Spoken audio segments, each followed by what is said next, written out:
Hi. Hello, hi. Hello. Good morning, guys. Good morning. You can see me and hear me? Yes, perfectly. Great. We are really happy to have you with us today. It's really a pleasure. I would like to start by introducing my friend Sarah. Nice to meet you. She will be directing the Q&A session today. It's really a pleasure to have you with us today, Mr. Maddin. I would like to start the session with a brief introduction of the group, and we would continue to the questions we have, and we'll hear more from you afterwards. LeftBank is a collective, self-managed and independent center for non-fiction cinema established in 2018 to support education, production, and experimentation in film. It challenges conventional filmmaking structures by adopting a console-based model and eliminating hierarchies in education and production.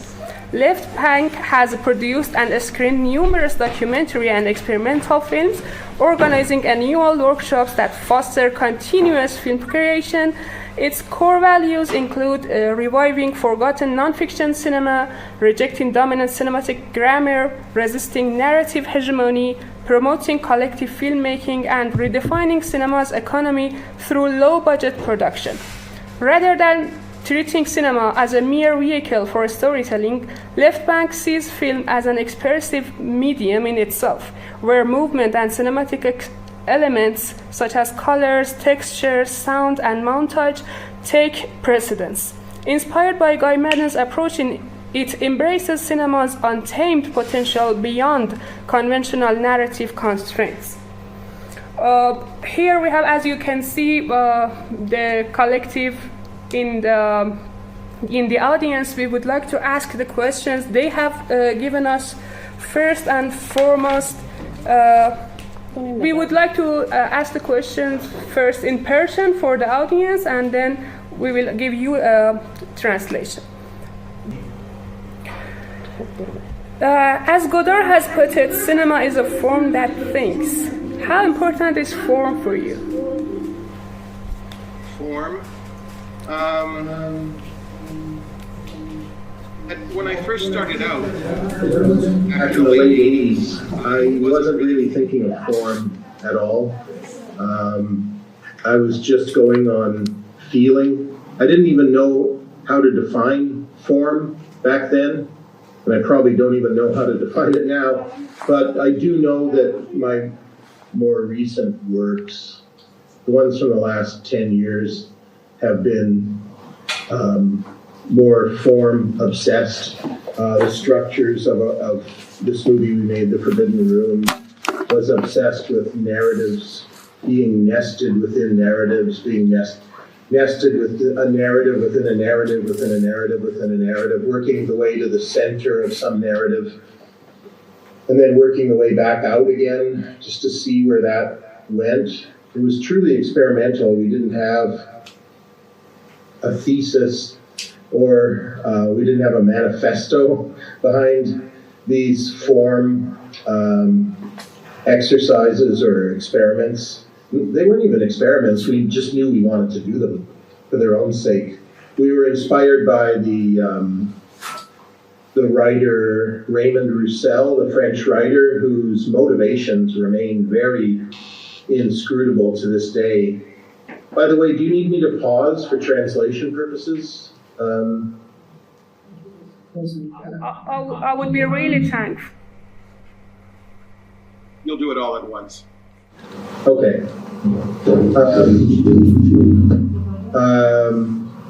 And then the famous novel, I'm blanking on the author's name now, the Saragossa manuscript. Just the idea of stories within stories. And it's almost just a challenge to the reader or the movie viewer to keep track of how many stories deep you are at any one point. So form was a big deal for us there. And maybe in our most recent picture, Rumors, it's not quite form, but it was a stylistic something related to it. We weren't going for feeling, emotional feeling that anyone here can relate to so much as just playing a game, much like we did with The Forbidden Room, with all of its nested stories. We were just trying to see if we can keep build a world based on mostly just geopolitical speak, just the way G7 politicians have of speaking. Just create a world out of that and see if we could keep it, even though it's built of very flimsy material, wood and glue maybe, or steel and spit. We'll just see if we could keep the world alive for the duration of a movie. So while it's not technically form, it's our interest in it was similar to our interest in form earlier in the decade. Thank you. I would like to just take one moment to translate your answer, please, and we'll continue with the next one. Good question. Would you like me to make my answers shorter? No, actually, we would like to hear more from you. Okay, I'll make them longer. Would you kindly elaborate on the juxtaposition of documentary filmmaking, such as personal archives, with elements of fiction cinema like imaginary narratives? For example, the process we see in My Winnipeg with my video archives and its bond with the self-made narrative. How did the idea first come? From the archival aspects of your life or from the cinematic story? You seem to be interested in altering the reality. Yeah, I was never very happy with my own reality. It was very ordinary, and as I'm a baby boomer, born in 1956. So growing up, all I really had, pre-internet, all I really had was television, and Canadians were bombarded by American culture just coming across the border. You can imagine, you were probably bombarded back then. None of you are old enough to remember, but I'm sure in the 60s and 70s, you guys were bombarded with as much American culture, but we only lived 100 kilometers away from the border, and it really came at us. And I noticed that no one, I had a strong sense of what America was like without ever going there.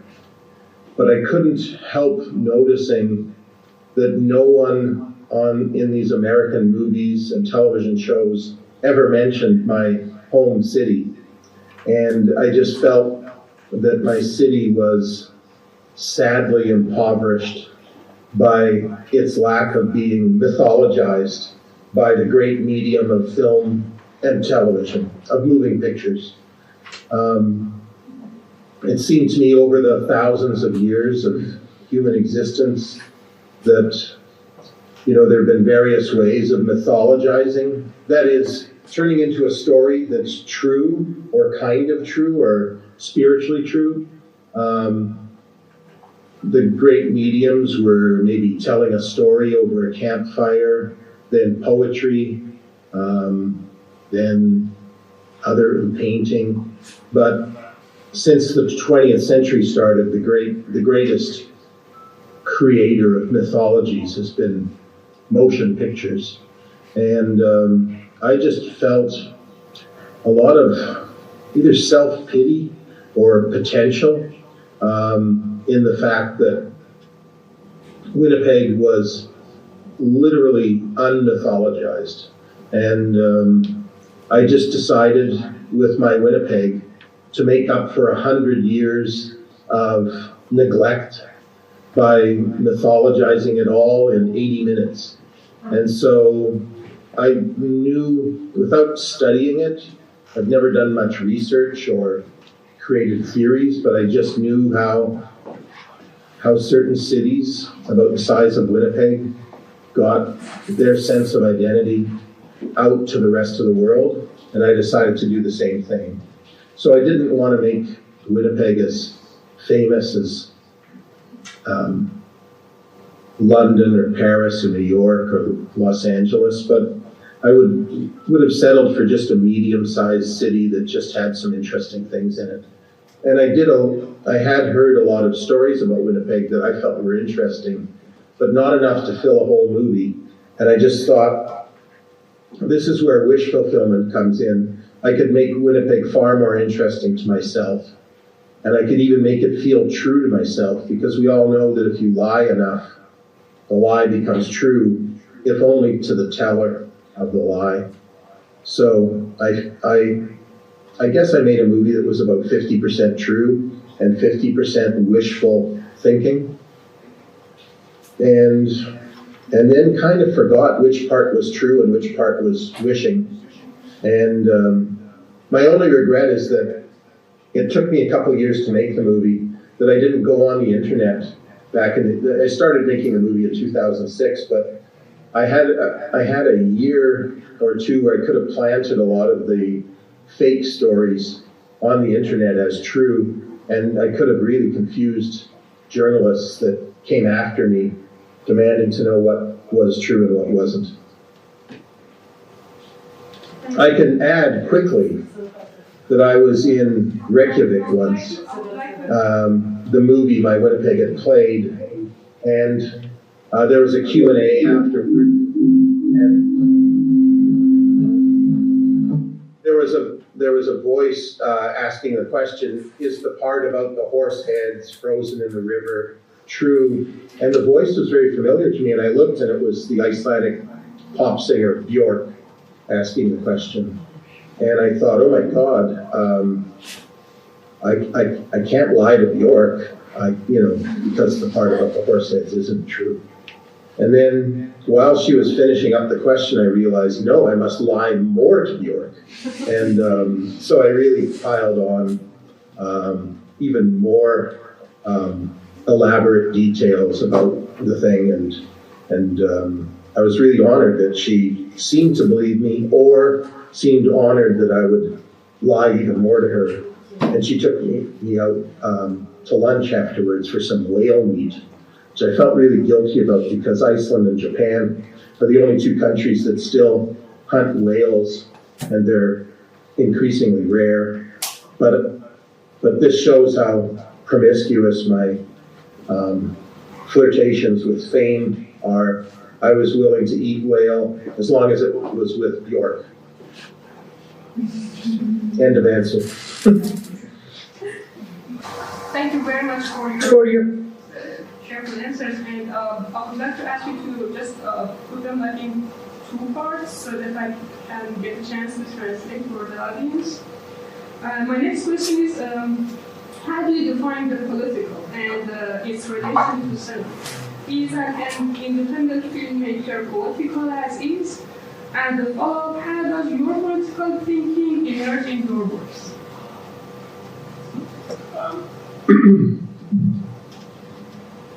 It's funny, you would think the most political movie would be the most recent one, Rumors, because its 7 main characters are the G7 leaders. But we were pretty careful about not ever revealing any of those characters' ideologies.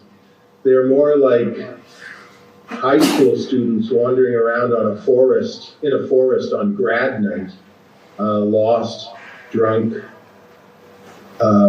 sexually aroused. They're not really acting like politicians much.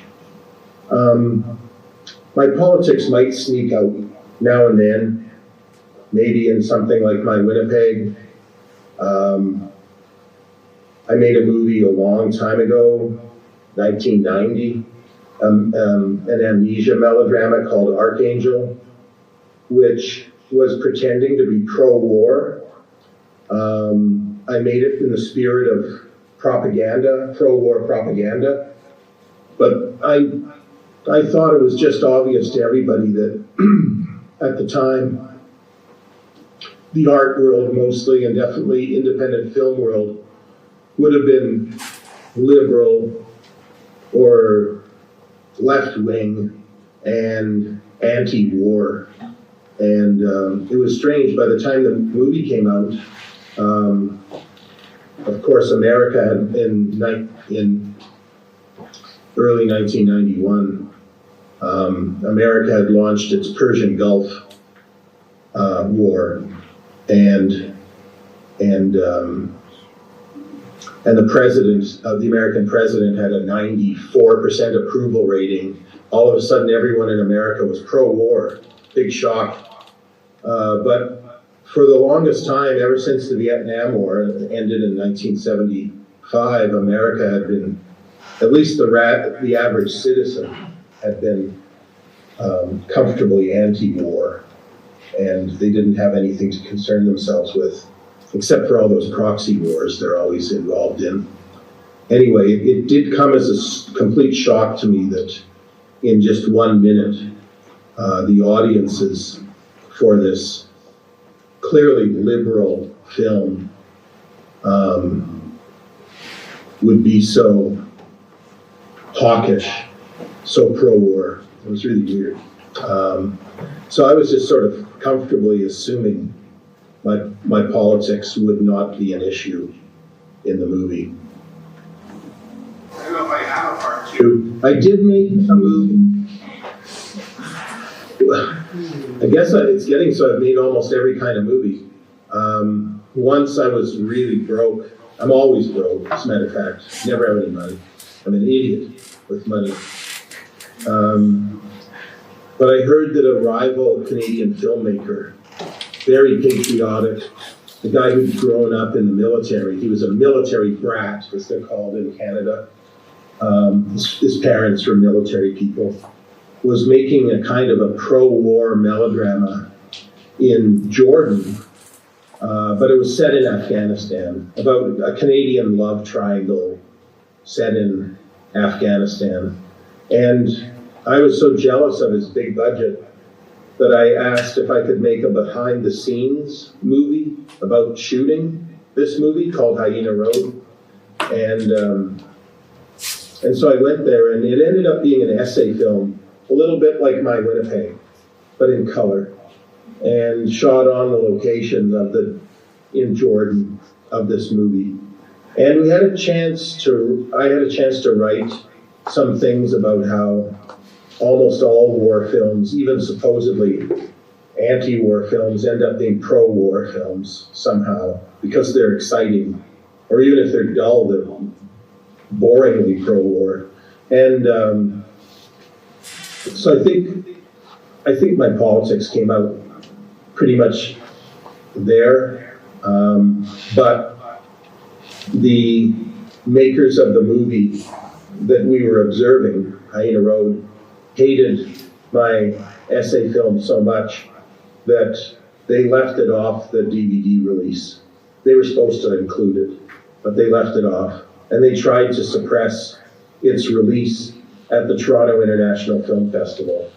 Luckily, I succeeded in getting their attempt to suppress the movie. I managed to turn that into a news story.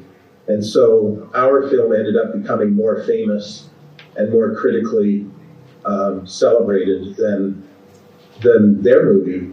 And so it was a rare example where the behind-the-scenes movie was watched by, I don't know if it was more people, but as many people as the movie it was looking at.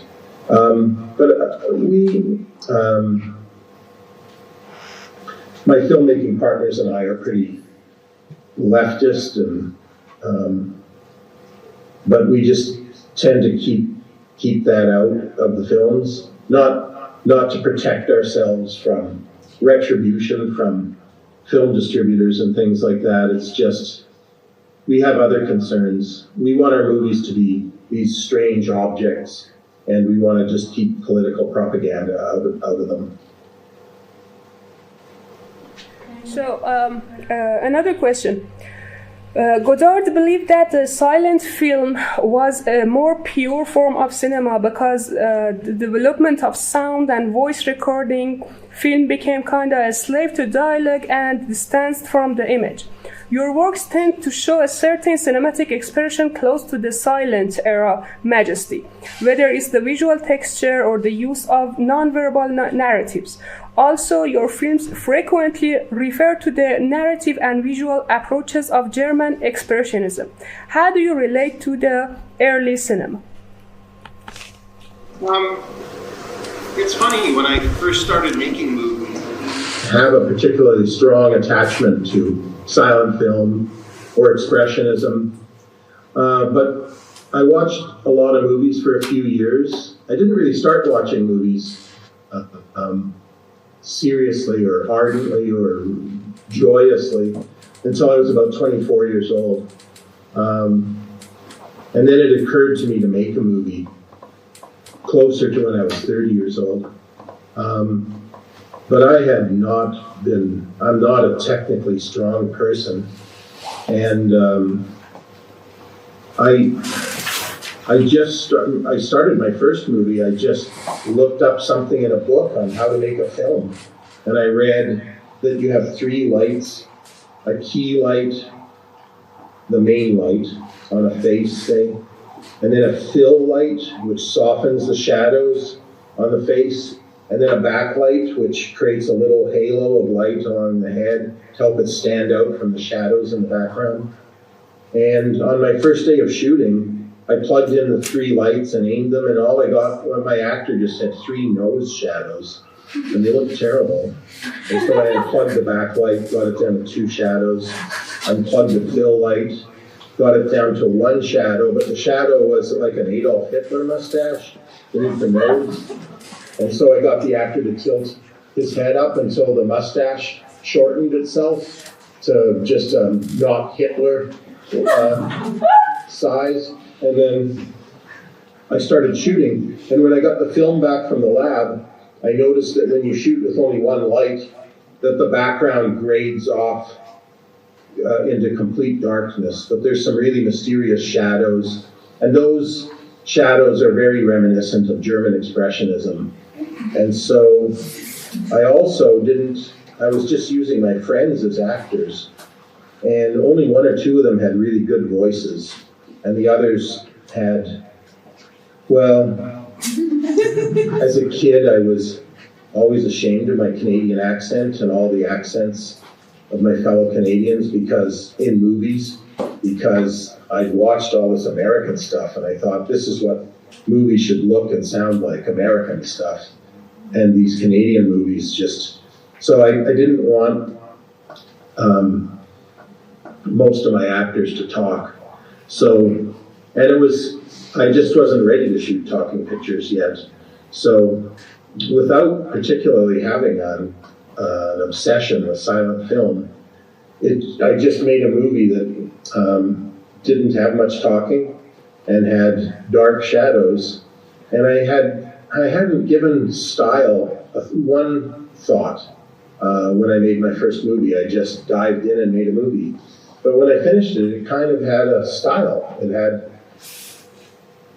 German Expressionist flavors, silent movie flavors, and then I started thinking more about what that meant. That's the end of part 1. I'll answer the second half in a minute. We'd love to hear the rest of your story. Okay, sure. And I started to think about silent movie, and I realized that silent movie was one giant step closer to fairy tales than modern all talking movies were. To fairy tales and to ballet film, even narrative ballet. And that I'd always I'd long thought of fairy tales as a way of figuring out what a movie means, because so many fairy tales told to children at bedtime seem to be about adult things. And so it became very useful to me to think of my movies as fairy tales. because they already had these silent movie characteristics. When I was writing new scripts, I could enter the project through the fairy tale door and get inside there and make sure the structures of it were kind of fairy tale-like, and I would know what I was doing. And then I could add all sorts of other adornments that weren't fairy tale-like, but I just became comfortable with the kind of storytelling.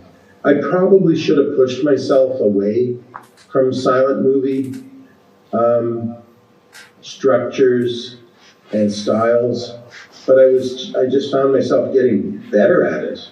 And so it became enjoyable to work on it. And instead of working my way towards Hollywood, I found myself working myself away from Hollywood, or towards 1925 Hollywood and away from modern Hollywoods. But so I've never been very smart about managing my career, but I don't know, if you're good at something, you want to keep doing it. And so I was shocked to find out I was good at anything in filmmaking, because I had no right to believe I would be. So I just worked around in there. It's almost a Darwinian evolution. I had come up with a style that enabled me to survive in my modern day environment, and so I became this strange filmmaker, kind of the duck-billed platypus of film. How do you see the underground filmmaking sphere today? Would you ask permission for making your films?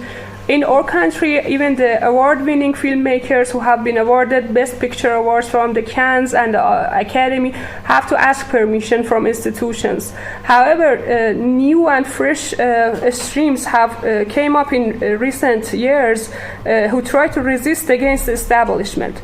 How do you see the two Iranian filmmaking streams? Would you be interested in watching our productions? Underground films. I probably know more about old underground movies. I watched a lot of underground movies made in the 1960s and 70s. But I only know a few people, and I know them through Instagram, that are making underground films now. And those filmmakers are happy to receive awards from a kind of filmmaking establishment. So, but I knew the filmmaker George Kuchar, who taught filmmaking in San Francisco and would make short and long films with his students. And something I hope to do someday. I like teaching. And but the world was just a different place then. It was before the internet. And it seems like underground filmmaking, the social transgressive part has probably been numbed or replaced by TikTok or something like that. I'm not complaining, it's just true. But or just by long ago closeted taboo subjects being forced into silence. George Kuchar was very gay, and he made very gay, outlandish films.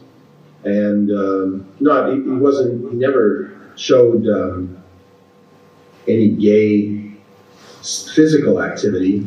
There was something in the aesthetic that was so celebratory of disastrous human relationships and disastrous people, human wrecks, social wrecks, all that stuff that drag queens feast on.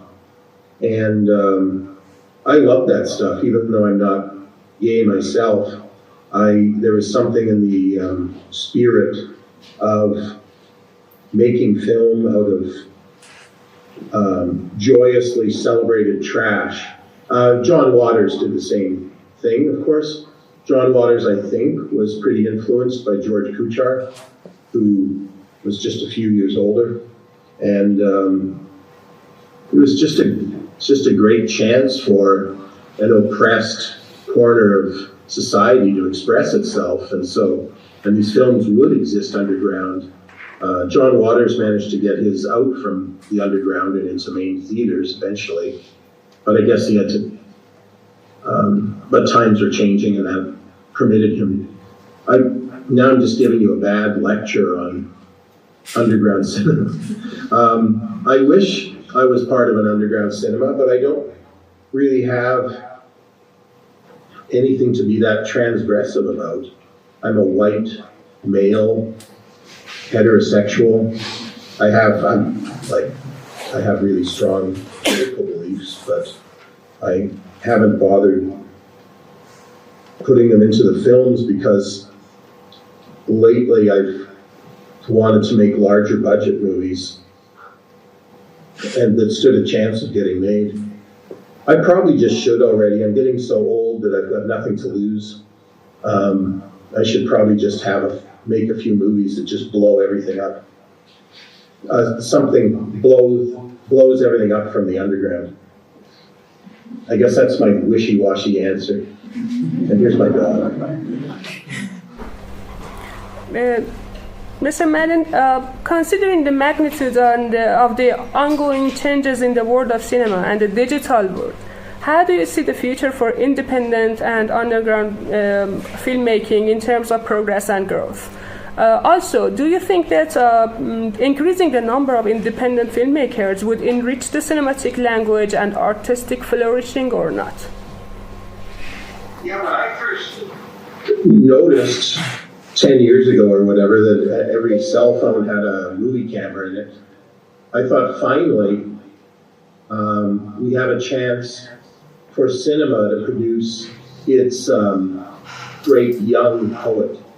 It's Rimbaud, who's changed French and poetic literature forever at age 16 in the 19th century.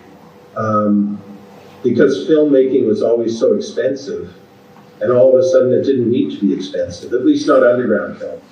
You could make film for next to nothing with just a phone and some editing software and some smarts. And I was hoping that, I knew there wouldn't be 1,000 Rimbauds, but maybe there'd be 1 or 2 or 3. And then also many other talented people, and that kids would start to learn how to edit much younger. And it's just true.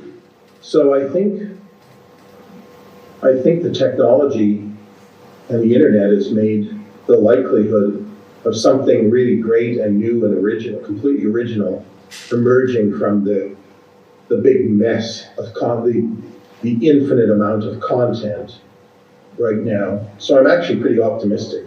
Who knows what form it'll take? It won't take the form of a Marvel Cinematic Universe movie, but maybe of true,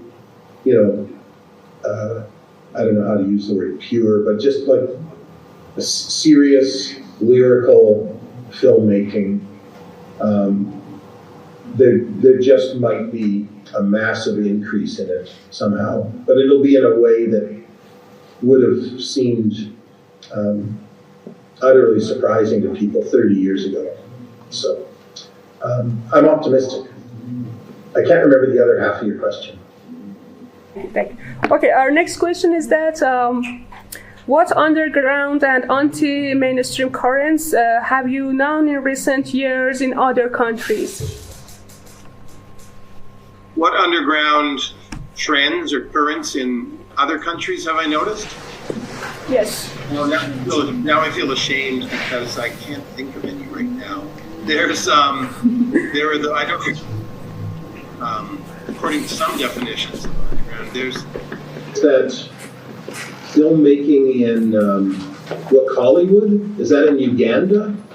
That one guy who makes feature-length movies for like $100, they're action films. Who killed Captain whatever. The guy's amazingly prolific. I'm sorry, I don't have. He made a movie called Crazy World. I should look up what his name is. He's really. Let me just look him up.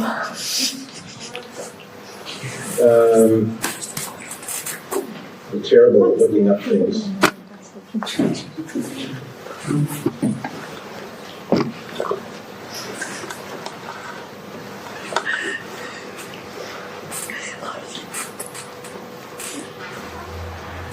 this guy made, his name is Nabwana, and then the three letters IGG, and he makes Who Killed Captain Alex, Crazy World.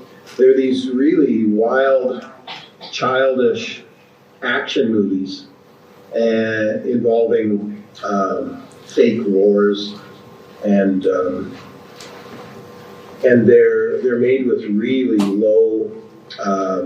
low-fi, low-grade video effects, and they're made in an unbelievably impoverished neighborhood of his city. And I once had a Zoom class with him when I was teaching cult cinema at the University of Toronto, and he came in. The internet signal was terrible, and I kept losing him, but he lived in like a mud shack. And he made movies just with his friends and relatives. And when they're presented, they're so insane and charismatic and exciting. And they're narrated by a DJ who speaks both whatever language is spoken in Uganda, and he also speaks in English. And he came to Toronto and he put on one of these movies, and the audience was going crazy over it. So it reminded me of what George Kuchar's gay explosions must have been like in the 60s and 70s. But they were, I'm not sure what this underground cinema was reacting against. Maybe just poverty. Maybe just the horribly oppressive existence of day-to-day life. And it was just this childish explosion of action and fun and fantasy. That's about as underground as it gets. I'm friends with a guy I'm sorry, I just misgendered this person, with a trans filmmaker, Dylan Mars Greenberg, who works out of New York. I don't know what Dylan's pronouns are. They're either she or they, I'm not sure. I'm sorry, Dylan.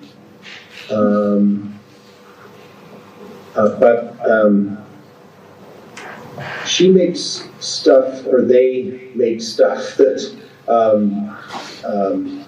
reminds me of George Kuchar, but it's on digital video, and its tasteless explosions are always based on the trans experience and the queer experience. And America is, of course, getting more oppressive, especially transphobically oppressive. So it does have that spirit of, I'm David, and the rest of the world is Goliath, and I'm hoping to win somehow, even though everyone's against me. So there's that underground spirit there that I love. But I don't know much about contemporary underground film. I'm ashamed to say. I wish I came to you today an expert in it.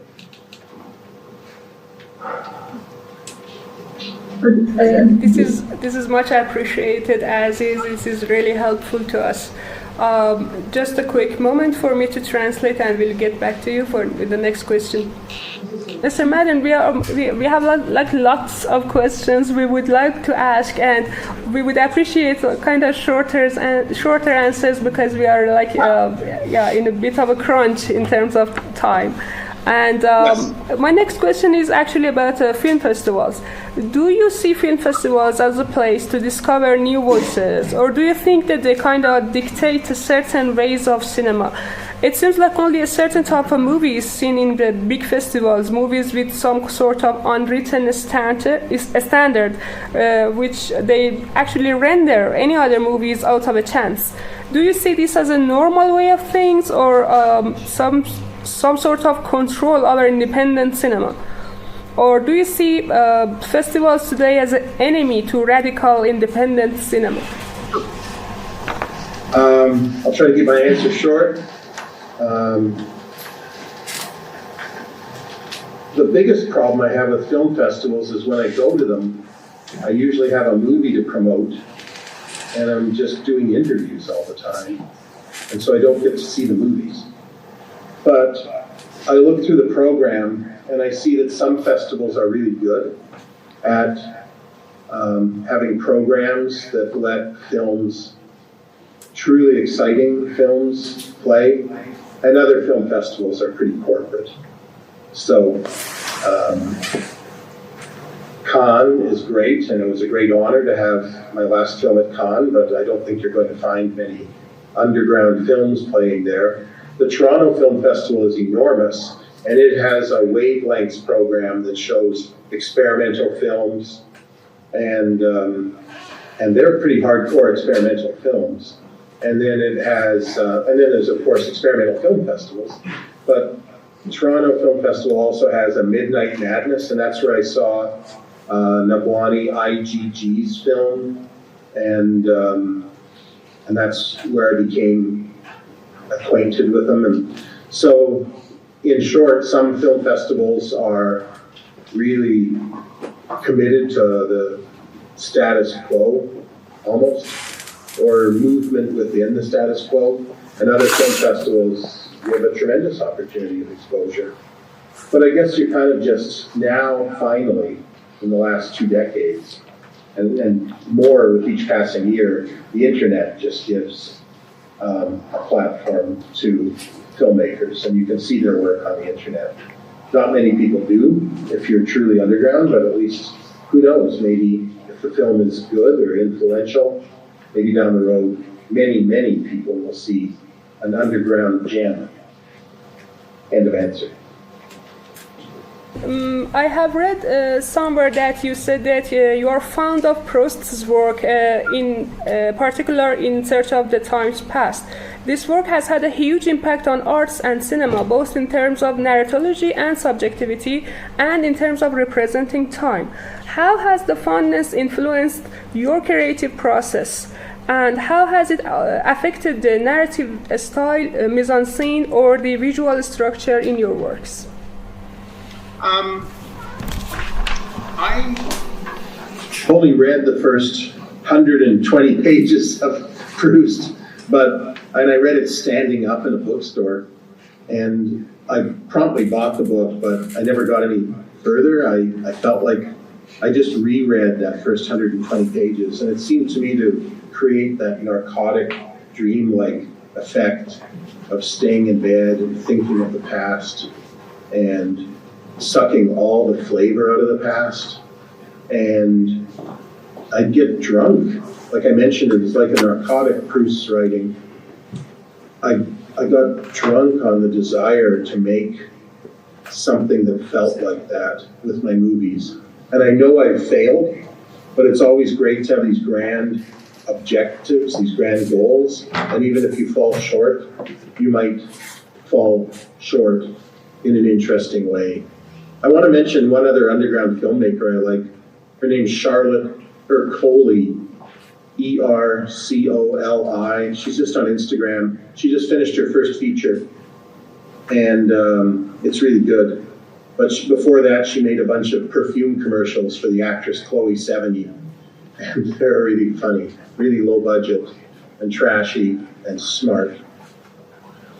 Sorry for 2 answers. Mr. Maddin, there are a number of short films that you have later used in your feature-length films. Are they like some kind of smaller ideas that you have deemed useful, or are they like short film with the merit of their own? Like we see that How to Take a Bath is used in the Forbidden Room, or are they like endeavors to present a part of the films and they were released separately, or are they like together? I've made short films for many different reasons. Sometimes I'll just get a commission. I'll get invited. I made a film called Part of the World, And that was a commission from the Toronto Film Festival to help it celebrate its 20th anniversary.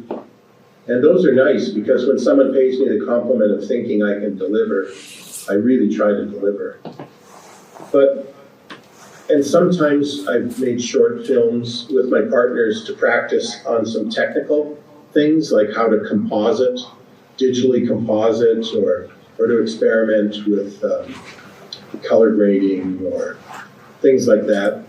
And sometimes I've made films, there's two more reasons. Sometimes I've made films just because I'm lonely. And I think maybe if I make a film, I'll get a crew of people around me and some actors, and it'll be fun. And so I've made them, and some of those movies are terrible, and I'll never show them.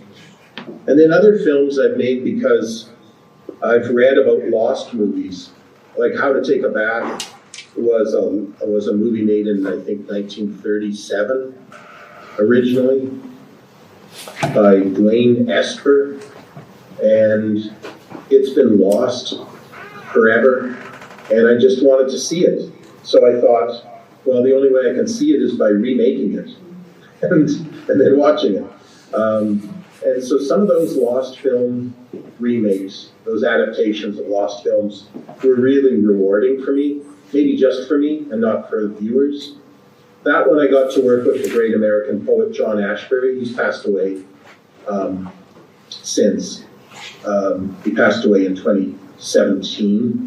I think it was, but it was a great honor to work with him, and he liked the idea of, he liked the Dwayne Esper lost movie title, How to Take a Bath. So we worked together on that, and that was a lot of fun.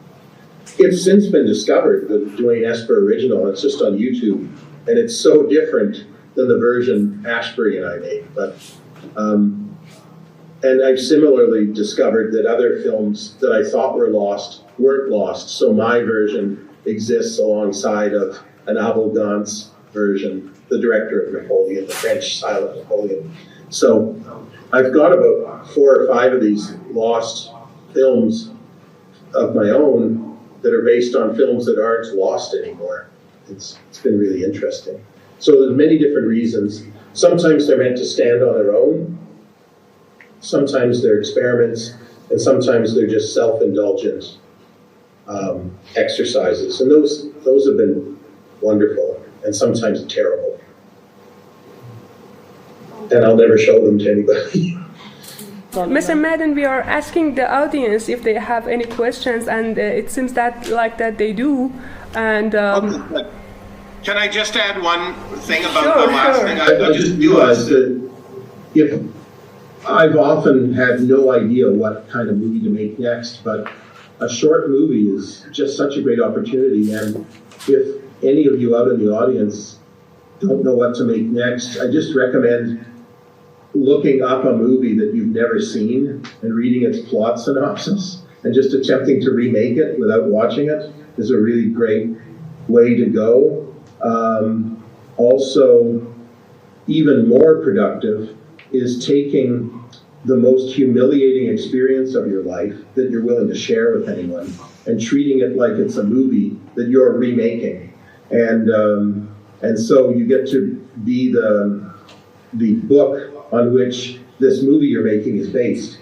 And it's really fun to shoot something, an episode in which you were endured such humiliation. It's really a chance to dig in. You become kind of sadistic against yourself, a great masochistic exercise. And there was one other short film I heard about made by, I'm blanking on his name, a very smart comic writer in America.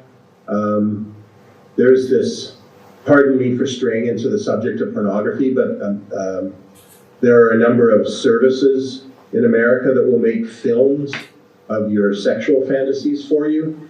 If you just pay, you have to pay quite a bit, like $5,000 or something.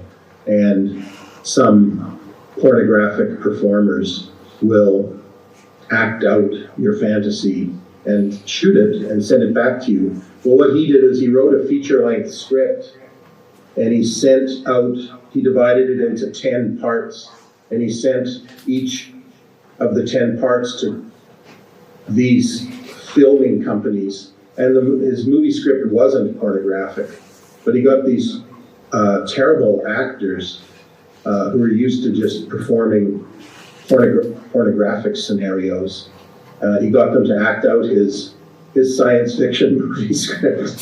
And so he never had to touch a camera or direct an actor. They direct themselves. And the result is very strange. Anyway, I just wanted to mention those. Yeah, Carson here with us.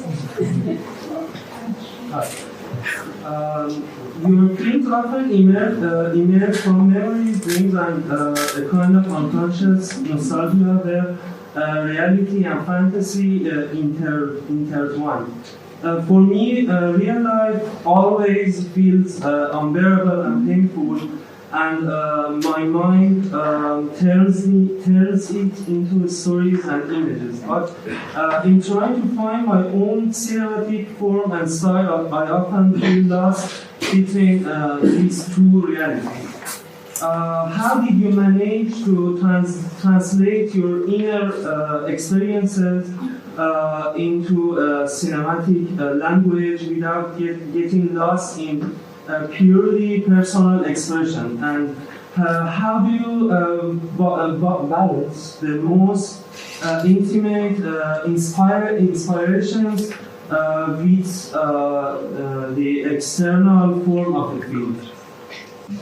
Well, first of all, sometimes I think I'm far too intimate and that I say too much, but I can't help it.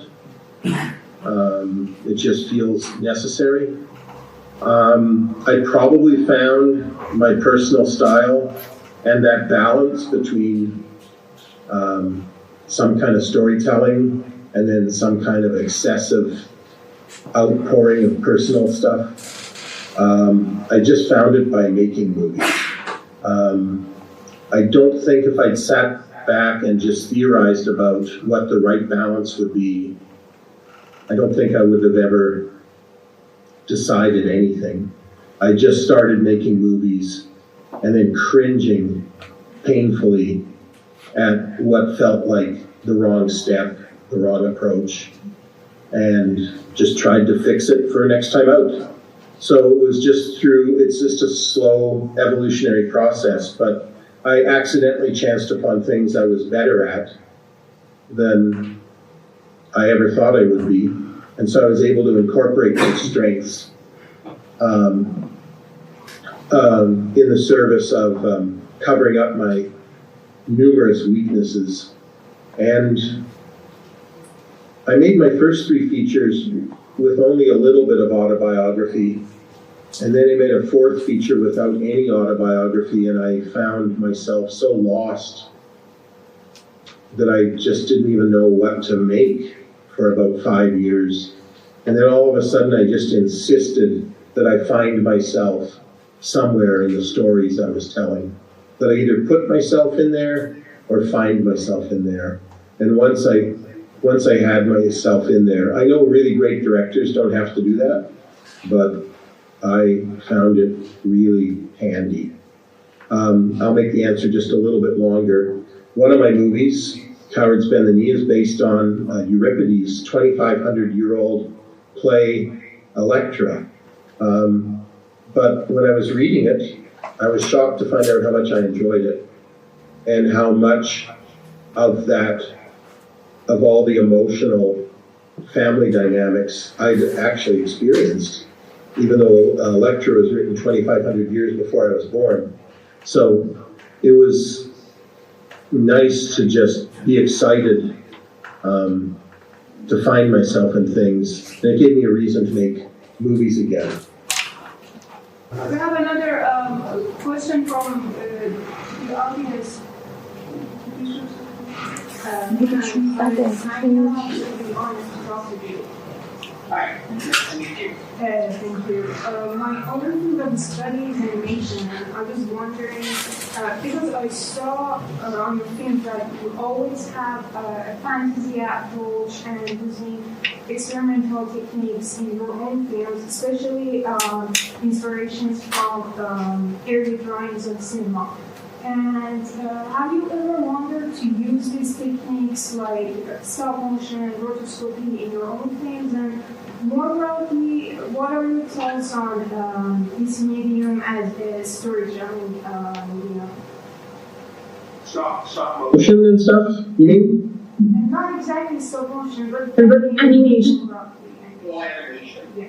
I'm just not patient enough for animation. I'm such an impulsive person, and I like to make movies the way my daughter used to make art when she was 4 years old. She would just sit down and take paint and spread it around with her fingers and something, or just draw something quickly.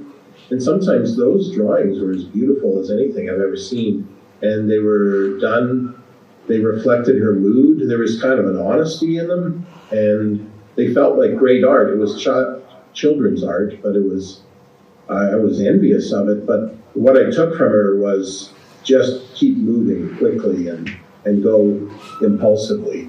I do some thinking at the screenwriting stage, but screenwriting to me is a deep mystery, and I don't know how to make screenplays work. But at the actual filmmaking stage, I know I'm never, if I spent more time making something, it would only get worse, not better. And that's why I've never wanted to make a documentary, because I knew you had to spend a lot of time in the editing room. And I've never really fantasized about animation, because I know some animators and they just spend so much time alone in a dark room being perfectionists, and I just don't have the temperament for it. But I admire it, and I love the early stop motion work of Statovich, and nothing thrills me more than early Fleischer Brothers cartoons, early Popeye and Betty Boop. I love that stuff. So, but no, I got to be realistic. I'm at the stage now where I need a little bit of money from filmmaking. I support myself from teaching mostly, although I'm unemployed right now. So if I'm going to make money off filmmaking, and a move to animation right now would probably be suicide. But I'm also no good at it, so I don't think about it much, no. But I envy you for having an aptitude for it. It seems to be normal question in the audience, but we still have some questions we have previously gathered. Answering a question, I was thinking earlier about finding myself in something. I even found myself a vampire, but I got a job to shoot a ballet version of Dracula, and I didn't want to take the job because I didn't know how to shoot ballet, but I needed money, so I took it. And so I read the original book by Bram Stoker, and I noticed something interesting in it that I hadn't noticed in any of the movies, the many movies made of Dracula. And that's that Dracula didn't even need to exist in the book for everybody to behave the way they do. And as a young man in my 20s, I was really tortured by jealousy. If I was in love with somebody, I wasn't very pleasant to be around. I didn't know how to handle my jealousy of the person I was in love with.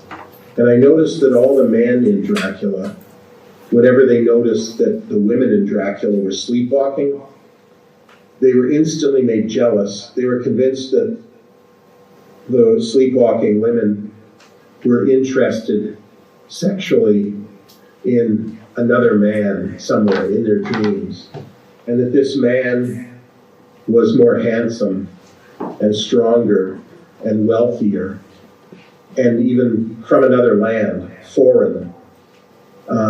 In the novel, it's implied that he's Jewish. And so the men blame the women for having these dreams, and they're convinced that they're vampires. They propagandize against them. And so once they've got it into their head that they're these women that they love or lust after are vampires. They track them down. They hate them. They're misogynists.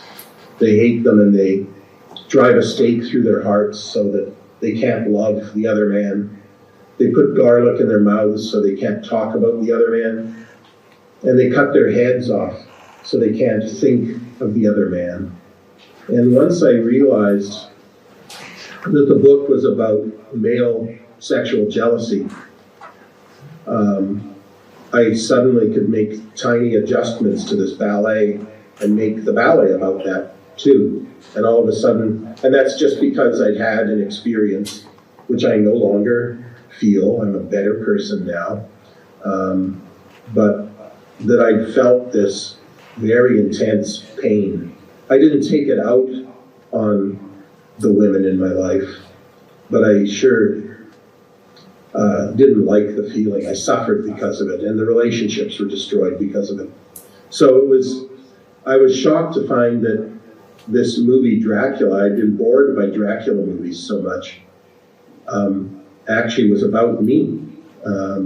So it was my way into the movie. So I now insist on finding myself in movies all the time. Anyway, sorry, for bonus answer. Mr. Maddin, I've just received another question from the audience. Speaking of the sleepwalking and the sleepwalkers, why is it that you have, in my opinion, you have used the sleepwalking or sleepwalkers as a motive in your film? Very much. As a kid, I was a sleepwalker. Maybe that appeals to me. Maybe what appealed to me about sleepwalkers and Dracula is that the idea that when you dream, you're dreaming some version of the truth, or some version of wish fulfillment, or frustration of it. So, but I really just put it there in an impulse. I said normally I write scripts a little more carefully than I shoot, but the script for My Winnipeg came about as an answer to a question in Paris. I would just finish showing my movie Saddest Music in the World, and someone in the audience in France asked me, what's Winnipeg like? And I just started answering. I just started my project, my Winnipeg project right there during a Q&A. I just started making up stuff. And sleepwalking just came to me. And I said that Winnipeg has 10 times the rate of sleepwalking of any other city in the world. And I just started making up a bunch of other stuff. And at the end of the 20 minutes, people were some of them were amused, some of them believed everything I said, some of them were, I guess, bored and dying to go home. I don't know. But I went straight back to the hotel room after and wrote my answer down as much as I could remember it. And that became the script for My Winnipeg. And I sent it to the producer who offered me to make it, and he said, that's great, let's just shoot this. So sleepwalking just came to me, a spur of the moment. Like I say, maybe because as a kid I sleepwalked. But I like sleep. I've always been attracted to sleepwalking. There's the opera La Somnambula, or the Sleepwalker. E.J. Hoffman short stories about sleepwalkers. I don't know, I just like them. Mr. Maddin, I've just received another question from the audience. My friend asks, what is your approach to editing? Do you think about the editing in pre-production or afterwards, and or during the production of the movie? Yeah, I was the editor on my first 3 features, but since then I found a friend who has the same taste as I do in editing, but he's a better editor. And I always had trouble editing my movies because I was inexperienced and self-taught, and so my movies were edited a bit too slowly. But this other editor I met, John Gerdebeck, was quite good, and he often could surprise me the way I would surprise myself in an editing room now and then, so I liked him. And I think about the editing all the time while I'm shooting. Often I'll be holding the camera and I'll make a camera move and I'll say, "This one's for you, John. I know exactly what you're going to do with this shot because of the shot that comes after it." And we rarely need to talk about it. We know each other so well that he just does what I think he'll do. In recent years, John has been joined by my co-directors, Galen and Evan, and they do editing as well, and they're excellent. They have good instincts. And so when I'm shooting, it's more a matter of planning through storyboards. And when I shoot a scene with a handheld camera, it's more of me just amassing as much footage that's interesting to me as possible. And I know they'll throw out the garbage and keep the best stuff and turn it into something. And then they just surprise me by showing it to me. And maybe I'll make a suggestion, and maybe I'll just, because they're my full partners, maybe I'll just leave it. So I'm editing less and less now, but I edit with the camera more than edit in after shooting. So I do all my editing while I'm shooting, in a way. And I just shoot things in such a way that I'm forcing the editor to take a certain approach. But they still surprise me in many ways. So it's embarrassing to say I don't edit anymore. I almost feel like I should. I should just make a movie by myself and force myself to edit it, just so I remember what it's like. Mr. Maddin, do you have a question for us, perhaps? Geez, I should. I am very curious about what's going on.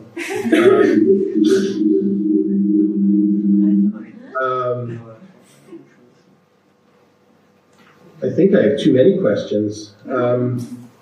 Maybe because I'm Instagram friends with some of you now, we can continue a dialogue beyond this Google Meet session, and I can find out some things. You've all been kind enough to be patient for 2 hours now, and maybe I don't know what. I am curious about what kind of program you're in, whether you make a lot of films or just studying films. But once again, these are big questions. Maybe I'll find out later. I'll find out later from Instagram. Follow me on Instagram and talk. I am being informed that the group's aim actually is just producing films without the constraints of the formal and actually maybe perhaps legal aspects of the filmmaking series. The people here are all like very young. Maybe maybe I'm the oldest among them. I'm 30 something, and they are very inspiring and very talented group.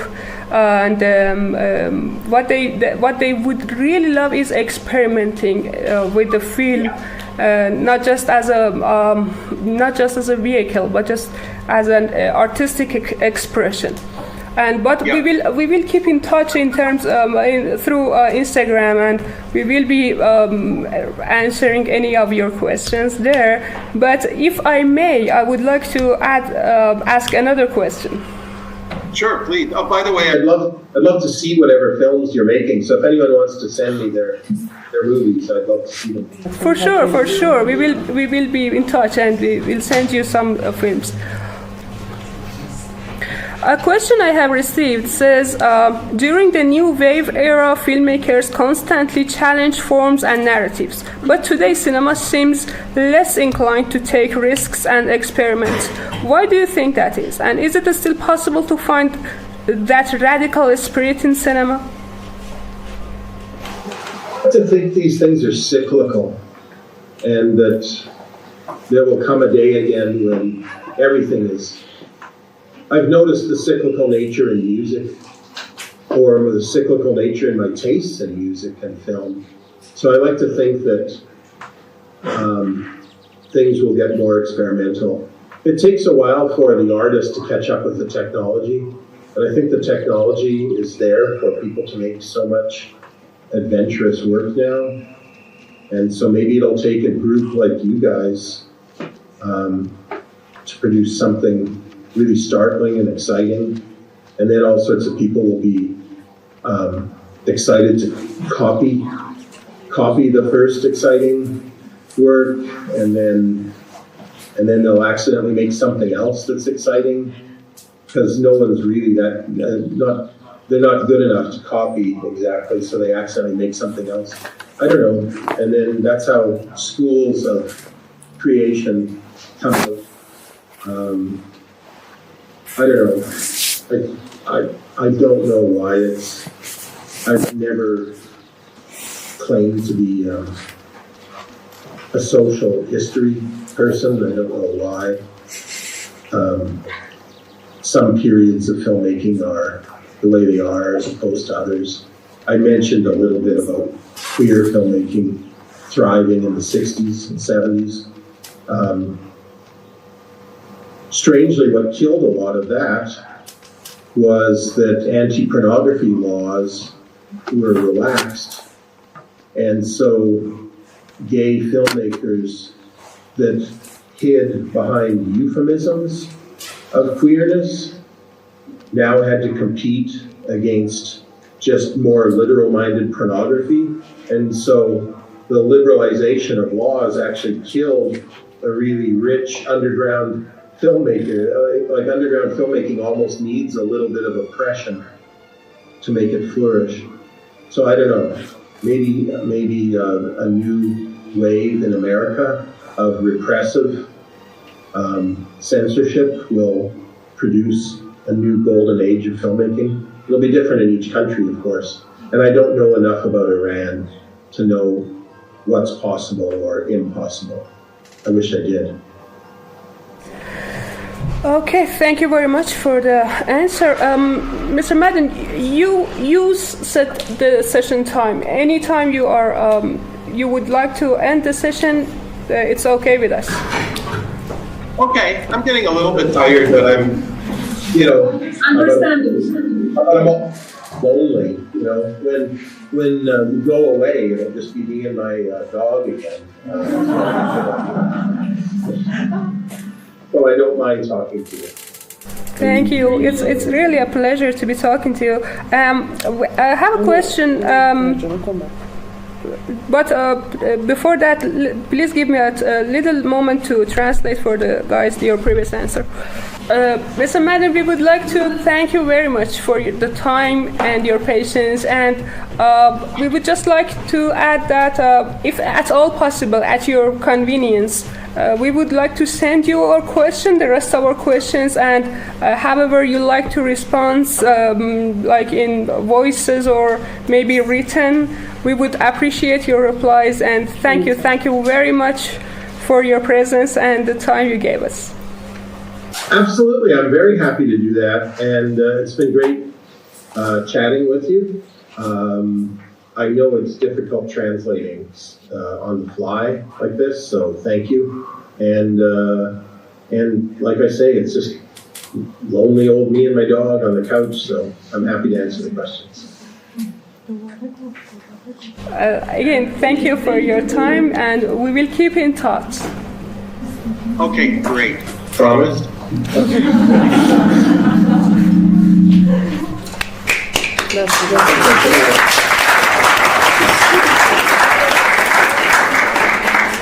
Thank you. Bye for now. Bye.